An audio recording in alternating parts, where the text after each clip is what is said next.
Usap-usapan ng mga Marites ang nirepost ni Kylie Padilla sa social media sa gitna ng batikos na natanggap ng kanyang amang si Senator Robin nang magtanong sa isang Senate hearing kung ano ang maaaring gawin ng mga lalaki kung ang kanilang asawa ay wala sa mood makipagtalik.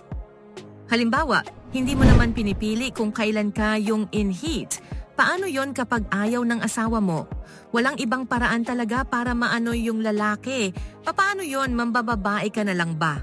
Ani Robin. Parang wala kaming choice, bigla ganun na lang? Matulog ka na lang? Hirit pa ng senador.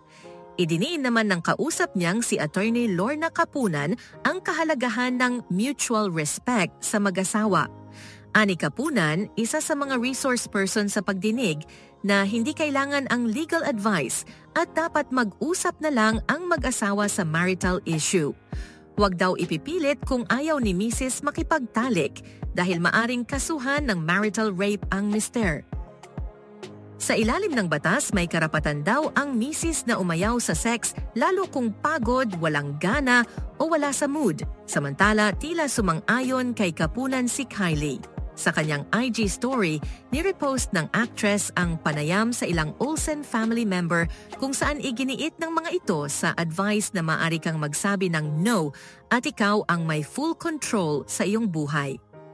The one piece of advice shared by the Olsen family, no is a full sentence, ang mababasa sa screenshot ng video na ibinahagi ni Kylie.